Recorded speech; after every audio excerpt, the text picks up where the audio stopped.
Mbote bandeko balandi ya kanaki télévision pe chaîne YouTube awa tozana kati article na biso ya sika na question d'actualité tozana service na bino kolukela bino basango ndenge tozweli yango pe ndenge topesela bino na moko na lelo tobeti moto toye kokutana na patron ya parti UNAFEC, c'est ça?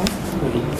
Patron ya parti UNAFEC na ville Kinshasa ezali parti cher ya honorable Antoine Gabriel Kyungo Wakumwanza. Bonjour monsieur. Bonjour madame. Vous allez bien? Assez bien. Ok. J'espère que les téléspectateurs aussi qui nous suivent vont bien. Abengami bwena kombo ya Mwamba Mushimpaku azali patron ya UNAFEC na kati ya ville ya Kinshasa. J'espère que c'est ça. Oui, yango sango boni kuna malamu parti ezotambola malamu ezali liboso ya combat ya peuple. Basango autorité morale. Sango autorité morale azali bien azo rajeunir de plus en plus pe azo bundela mboka na biso nakanisi bato bamonaki ndenge azosala na SNCC ba locomotive auti kosomba ba voiture auti kosomba. Je pense que ceux qui refondation à Congo et bandeli nde na chemin de fer oya SNCC oyo kendaka banda Lubumbashi ti na Ilebo qu'on a déjà bazo vivre reconstruction ya mboka. Yo zali patron ya UNAFEC, ozali patron na kati ya ville ya Kinshasa, tozonga na kati ya ville na yo.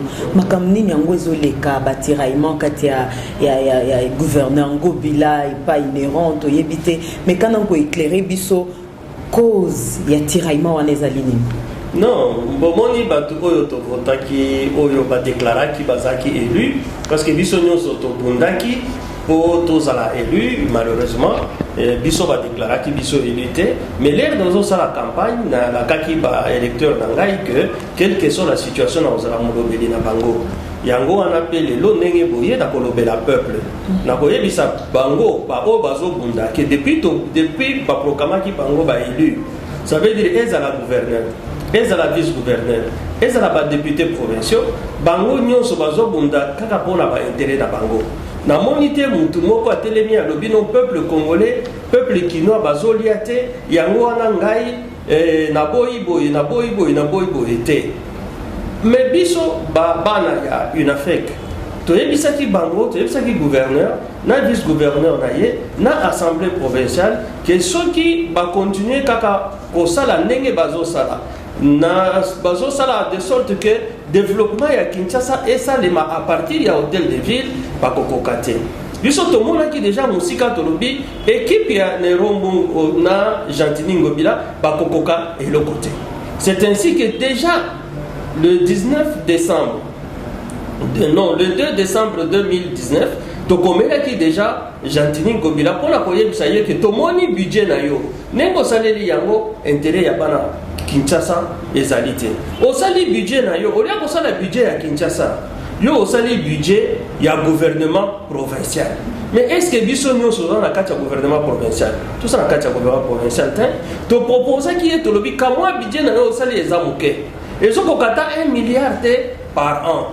Yami balé au sali kaka budget ya gouvernement na bino central, ya gouvernement provincial. Ça veut dire que au futa kaka ba député, au futi ba ministre bino moko bozimbo bokomi kotonga banda kuna bino moko na Kinshasa, mais biso peuple tozo souffrir. Na proposer lobi mibeko la loi sur la libre administration ya province et lobi que budget ya ville ya Kinshasa ou bien budget ya province nyonso ezali ko sangisa budget ya gouvernement provincial na ba budget ya ba commune. Mais biso to mona kate budget ya commune, to mona kaka budget ya gouvernement central.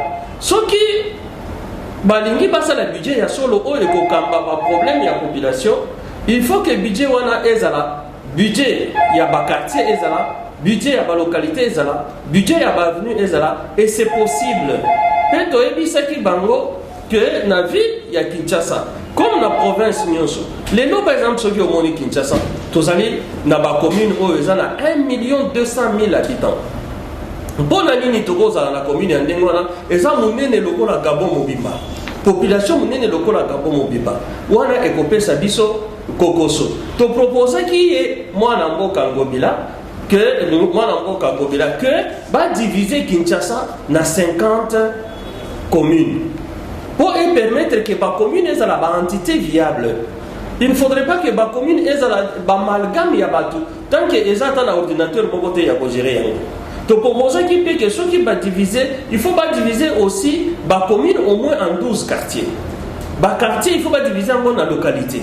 La localité, il faut les rue où les habits bien déterminés. Après la rue bien déterminée, il faut les avenue, puis la parcelle bien identifiée. N'est-ce pas organisation. Parce que tout le monde a dit que il y a ce qu'on appelle la sous-administration. Donc, la population est allée abandonner Yango Moko. Ceux qui ont moni, par exemple, dans la ville de Kinshasa, ceux qui ont moni Makadam, au quotidien, 1 km, 2 km, la police est allée. Maman, Kakabilo, qu'on a dit là, exposé plutôt na Kuluna. Ceux qui vont nous avoir moni n'engona baye, babotoli maman biloko maman okende se plaindre parce que police est à la carte. Donc la population est abandonnée, azaki abandonnée à elle-même. C'est pourquoi to singaki va renforcer gestion administrative, va subdiviser malamu ba entité territoriale. Pe bango ba kokite ko sala mbongo ya ko financer gestion administrative. To ebisi bango boy. Na kati ya mibeko ya mboka. Mibeko mboka elobi boy. Commune ezalina ba attribution na yango pe eza na mbongo na yango, province eza na ba attribution na yango na mbongo na yango, niveau national eza na attribution na bango na mbongo na bango. Mais na niveau na biso to vandaka na ba commune, en réalité l'impôt minimum personnel nde mbongo ya financement ya ba activité ya commune. Na Joanda kisa Kinshasa tozali na 17 millions d'habitants. Ceux qui ont 17 millions d'habitants, sur ce financement, il y a des bossos principal, et ça impôt minimum personnel. Ceux qui ont lobby sur les 17 millions d'habitants, tous ont 10 millions d'habitants, base à la contribuable réel. Tous check à $5 par an. Dans le lobby, $5 par mois. Non, $5 par an. Donc, on a 50 millions d'habitants. Et 50 millions plutôt de dollars. Dans 50 millions de dollars, ceux qui les communes, Moko, base à 2 millions de dollars. Maman. Est-ce que tu poses l'hôtel de ville pour voir le matiti na ba quartier na biso na ba rue na biso te na pesi bango idée wana na sangisi ba budget na ba taxe mususu oyo ya l'état na ba moki oyo utaka na pouvoir central na saleli bango budget ya au moins 2 milliards de dollars par an na tindeli Jantini Kobila na batuna ye moko ne rombungu ndenge bazalaki bakini bango bake ko sala conseil des ministres na niveau ya Kimbanse c'est que ba adopter budget na bango ya moke olia kozwa budget oyo ngai na proposa ki bango l'air na moni ndengwana na lobi baso salela peuple te na komeli bango na epsi bango to boyi bobola biso bana Kinshasa to boyi bobola biso tozali les Kinois sont des gens fiers bako osala babola te na komeli bango basu ata makasi ya ko répondre ngai te l'air bango basali makam na bango abandonner peuple nga nazo lobela peuple bango bazo yoka ngai te na ye le batingi sikoyo budget na assemblée. Na lobino, le cola assemblée, nde autorité budgétaire, na combien le président Godin Boy, à Yebi, le 10 décembre. Ce qui a été na secrétariat na yeba kokuta mukanda wana. Na combien na lobby, tala makambo o na yebisi, Jantini Ngobila pona kobongisa Kinshasa, ayoki ngaite. Tala budget oyo nga na proposé il y a 2 milliards de dollars, mais o ya ezaki soki il y a 515 millions de dollars, 2 milliards de dollars et kokoka. Mpona ko salisa bakinois pour bopeto ezala insécurité ezala te ba maladie ezala te na komeli ayambi mukanda na ngai ako répondre nga alobi merci beaucoup ndengo tindela ki mukanda menga na sengi na lobi yamba ngai to solola yonde mukonzi ya assemblée et le côté à répondre ngai te kaka remerciement a pesa ki ngai donc lelo oyo nyonso zomonana batu baké ko sala pétition 17 personnes ou 15 personnes dans sa pétition. Mais boba ya ko discuter pétition, bango nyonso balongoli ba signature na bango ba etikali kaka 3. Wana ezali nini? Et ça déjà ils ont démontré par corruption parce que comment est-ce que yo en âme conscience de l'eau signé olobi mutubo ya sali mabe.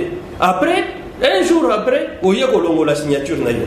Et puis mususu na ndeko na bango ne rombungu ye lokola bazokate la kaye lisusu kwanga te asiliki na lobino akomi koloba loba oh ye ayebi makambo na te oyebi makambo soko oyebi makambo na te mais démissionner mais comme bilobela pour babenga ye batia ye pembeni bakatela ye musuni na ye. Mais pendant que ye azo se plaindre bango basali ndenge nini ba convoquer ye basali pétition contre ye. Au lieu de ça, contrôle parlementaire contre gestion na bango nyonso mibale parce que ça la gestion en mobilité.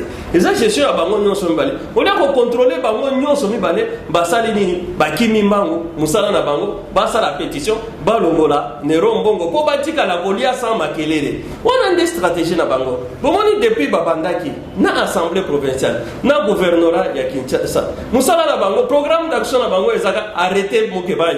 Arrêtez mon Québec, des programmes na bango bazango. Parce que le programme attend mon côté parce que balingi balia na kimia. Pour peuple congolais mon até que bango de bazo lia mbongo ya Kinshasa et que peuple congolais azo zoyer le côté. Mukeba ya ti bango contre mur, ya ngo mona ke bango nyonso. Bazo c'est ça aza témoin gênant ndenge babenga kae, voilà pourquoi baza ko s'attaquer na ye. Mais yango wana, c'est pourquoi na lobby balingi bakangisa ye munoko.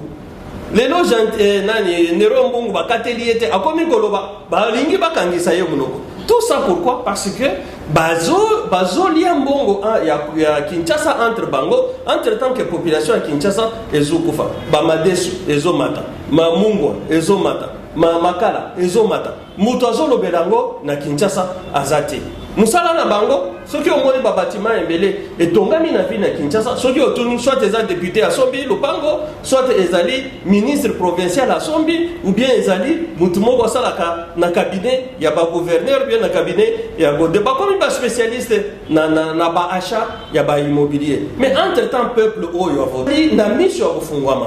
C'est pourquoi les lois nazo rappeler peuple na biso ya Kinshasa bomoni batu oyo balobaki to votaki bango bomoni makambo azosala lobi baroya lisusu na bambongo wana bamedisi bino masanga bozwi lisusu bavoi bopesi bango te. Mais na yambala oyo bakino basi bafongoli miso bakotika te batu oyo bazoyiba mbongo na bango bakontinue koyiba po appauvrir de plus en plus population na biso.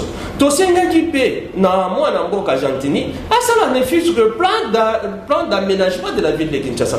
Comment au ville mobimba ezali na plan d'aménagement te?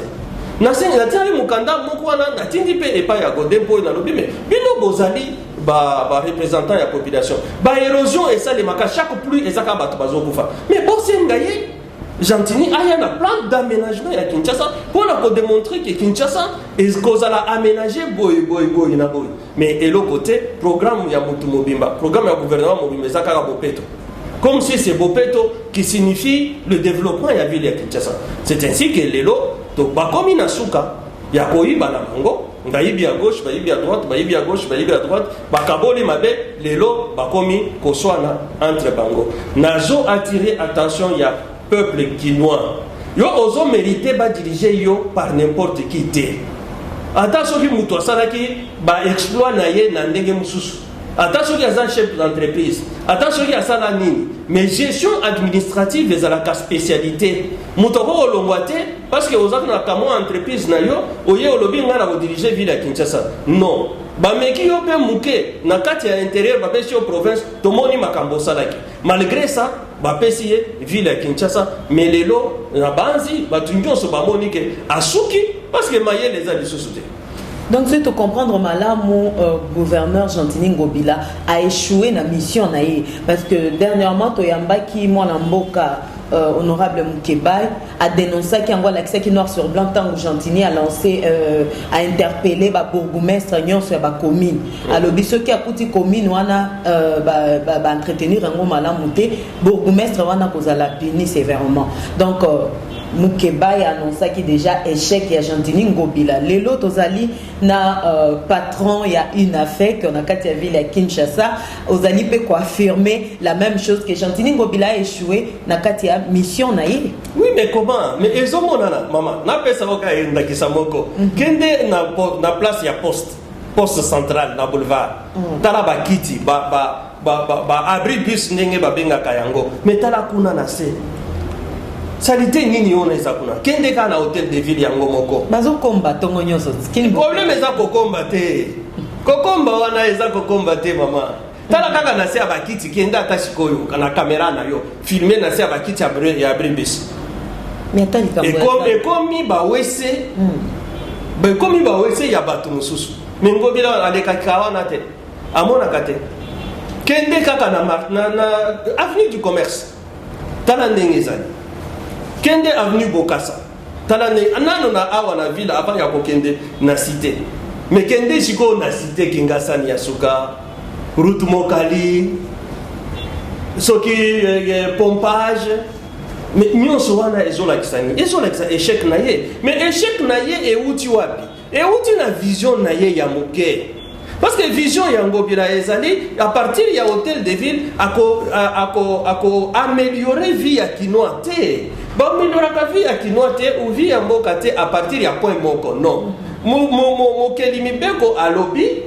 ba point ya développement il faut ebanda na base développement il faut ebanda na quartier ebanda na localité ebanda na ba rue avant et comment na hôtel de ville mais mbongo oyo ba pesi ba commune pona nini tosalelaka yango te pourquoi le gouverneur ne peut pas mettre en œuvre o ba bengaka impôt minimum personnel pe ba impôt oyo mususu impôt foncier impôt sur le revenu locatif impôt sur le véhicule automoteur ba impôt oyo même à caractère national o ba retribuaka pona nini tomonaka yango te parce que kendaka na mabenga na bango mais bango bazotonga par an ils peuvent avoir 10 maisons 20 maisons mais population peut bazokende awa soki okei na cité tosalaka nini papa oyo azaki na mwa mbongo lobi lelo azali su na mbongo te abeti gilette alongo elemba ake Kingasani abeti akomi kuna sali 5 ans abeti gilette alongo Kingasani akomi na maluku akomi kuna akati gilette mais tout ça pourquoi parce que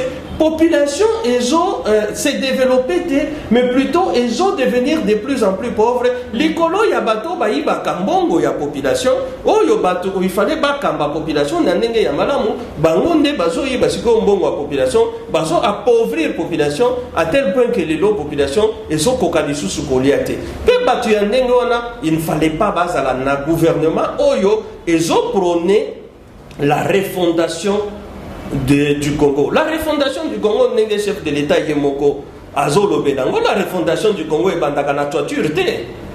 Pour Gentili Ngobila Lobano, à Salikaka, budget, il y a gouvernement provincial. Est-ce que le gouvernement provincial les autres toiture? Fondation ezali ba quartier, fondation ezali ba localité, fondation ezali ba rue. Botiki yango bozo bongisa ba tombe tant que bozo travailler elongi. Et comme il lokola ba tombe, boké boche peinture ligolo, mais kuna na quartier poli. C'est la même chose. Les communes il n'y a rien. Maman kende na commune Bota, kende na quartier Bota. Commune Mobimba ezata na 5 ordinateurs. Commune Mobimba même pas 5 ordinateurs. Sur le na quartier, talana no souciat. Et dépendra du chef de quartier. Et pourtant, c'est le chef de quartier qui est le représentant du chef de l'État dans le quartier. C'est le chef de localité qui est le représentant du chef de l'État dans la localité. Maintenant, si vous avez ce que nous appelons vraiment un État policier.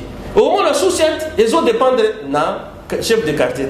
Mais quand la société, bazo kataba amande, bazo beta batushimbo, même il y a police. Abengi mutabeti efimbo, bakomi ko benga ye longange.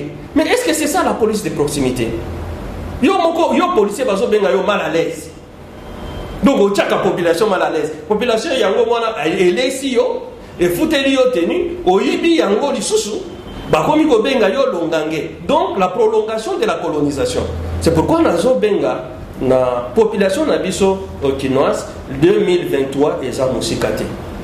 To bongama poto mi pesa biso moko bakonzi oyo bakokani na biso o basengeli na biso to pesa te batu oyo baza lokola ba miyibi ndenge bazoloba na Bible un loup ne vient que pour détruire les brebis mais il faut ba pesa batu oyo bazo ya po ba consolider ba brebis ba kende liboso baza développement na bango.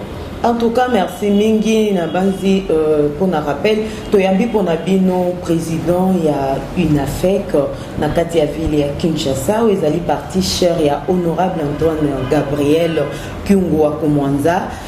Nabanzi Bolandi Malam au peuple congolais, question d'actualité, et Pesa Rabino Masango Brit, Ndenge Tozo Léoné Tozo Pese Labino, Tobanzi ke Bozoyo Kamalam, parce que nous n'avons pas à répéter l'issue Makambo président Aouti Koloba Awa, et ça vraiment pas ces continuités. Il y a colonie et c'est le comment il y a encouragé mais peuple congolais fungola misu kaka ndenge président za koloba yango wana na ebité piste nini ya solution okoki kopesa biso po solution ezwama na lombango. Apparemment badefi eza ebele na kati ya Congo, on ne sait pas ya wapi oyo bakobandela, epi nyonso eza urgent. Koto balela libumu kuna balela mai courant nzela na zando eza te esika kotekela, donc makambo nyonso eza bloqué, epi kaka na capitale te. Avant que toke na est na yebi te pesa biso na solution po ete yo ozali patron ya UNAFEC na kati ya ville ya Kinshasa.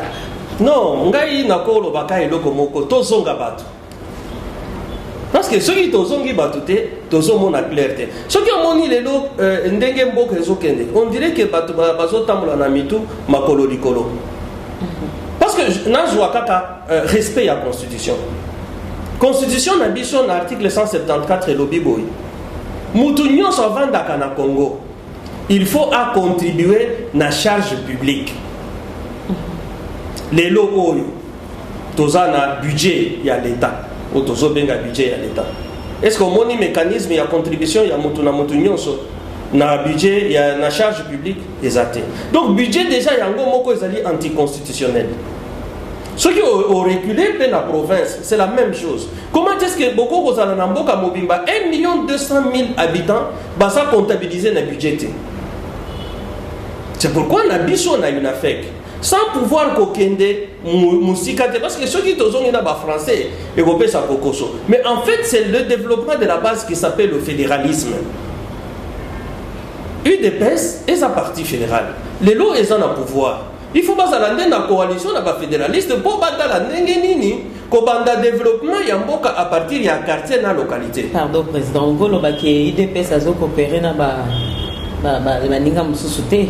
Azo coopérer na baninga mususu mais mingi mi pesi na ba oyo baza ba unitariste oyo tozomona ndenge bazo gérer maman. Ozana ngai na yo. Tolobeli makambo ya budget. Est-ce que mutu akoko sala budget ya gouvernement provincial a sali budget ya quartier te, budget ya communauté? Est-ce que wana ko kokana na biso oyo tozo prôner fédéralisme? C'est que échec ya mobiliser directement échec ya UDPS.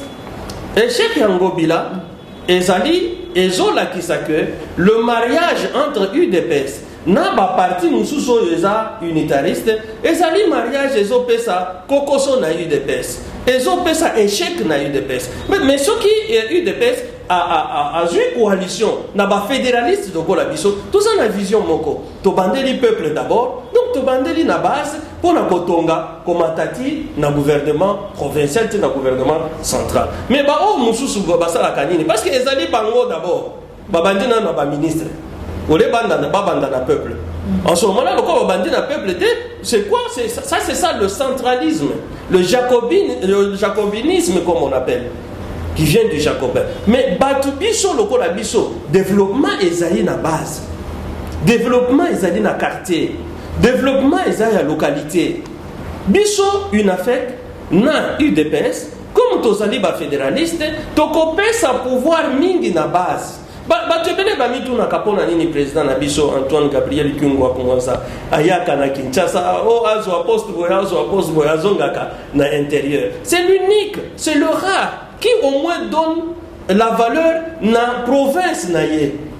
Avant de qu'on a la province, il y a Kinshasa pour Atonganda. Non, il va construire. Pourquoi? Parce qu'il aime son patelin, il reste dans le patelin. Azam qu'on a pas politicien, Moussou Souté, il y a par exemple, Azam Moutuya Bandundu, il y a Kinshasa, Atongi Tongi, Baner Azon Songa Kuzonga Kuna Namboka la Bango, Morgue Zata na Nainite, Morgue Zata na chambre forte. Il y a Est, à Longo Kuna Ekoto Bandegone Bazo Kufa Kuna Yebe. Abosani Bango. Non, non, Azok Ndekuna Kakaleri Abo se faire élire. Kende Équateur Mobimba, c'est ça. Tout ce qu'ils font, Batignon sont bazo qui mambango, bazo Kende Équateur va voter bango. Ceux qui vaillent à Kinshasa va bossani Équateur.